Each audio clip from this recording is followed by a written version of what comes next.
Shalom, salam damai sejahtera dalam kasih Tuhan kita Yesus Kristus.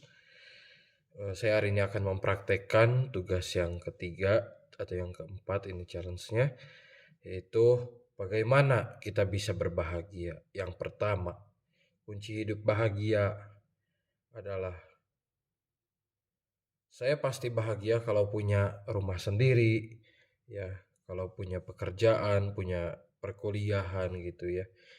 Kita dapat bahagia karena sesuatu yang dapat kita capai, itu yang membuat kita bahagia. Kita berpikir gitu ya 1-2 kali bagaimana untuk bercita-cita kita ya.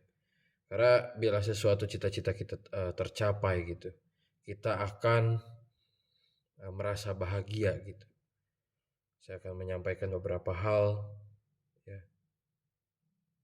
Dengan kekayaan yang besar ya, ditimbunnya ya beberapa hal untuk disampaikan, dan juga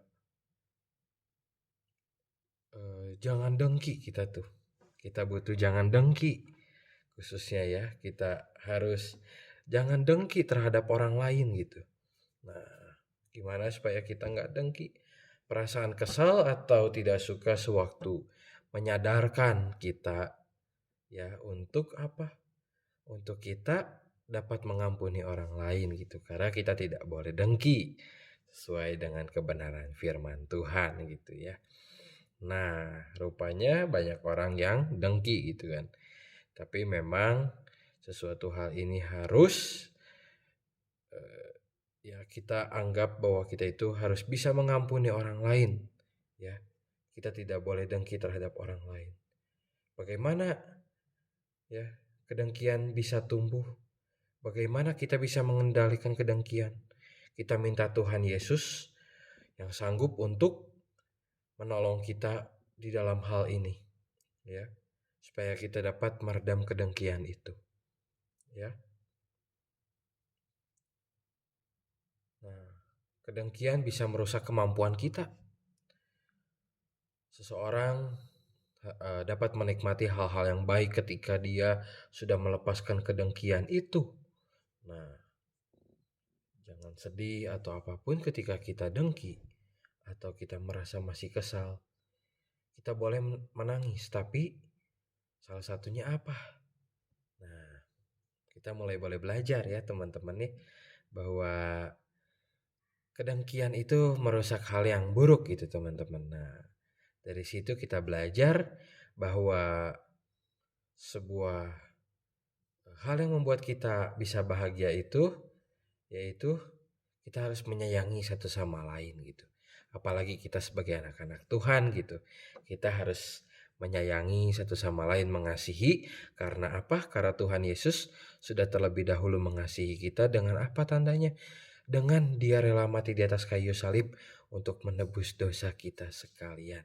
Nah, teman-teman, di sini biarlah perenungan pada malam hari ini boleh menjadi kekuatan ya bagi kita. Nah, kita juga harus bisa menjadi tangguh gitu ya teman-teman terhadap apapun.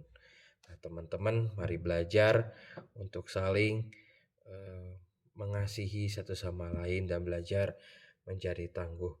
Mari melalui momentum ini saya mengajak kita sama-sama untuk sama-sama boleh mengerti apa yang Tuhan sampaikan kepada kita. Biarlah ini boleh menjadi berkat bagi kita, boleh menjadi pengingat bagi kita, dan biarlah firman Tuhan yang singkat ini boleh menjadi kekuatan bagi kita. Mari kita berdoa, kita tundukkan kepala. Kami mengucap syukur Tuhan untuk kebenaran firman-Mu yang boleh disampaikan. Biar Tuhan yang boleh memeteraikan firman-Mu ya Bapa, mengingatkan kami bagaimana harus kami menjadi mencapai kebahagiaan ya Bapa. Tuhan tolong Roh Kudus meteraikan firman-Mu di dalam kehidupan kami ya Bapa. Terima kasih Tuhan, hamba-Mu selesai berbicara, tapi Allah Roh Kudus tidak akan pernah berhenti berbicara. Hanya di dalam nama Tuhan Yesus, hamba naikkan syukur dan hamba mohonkan semua ini ya Tuhan.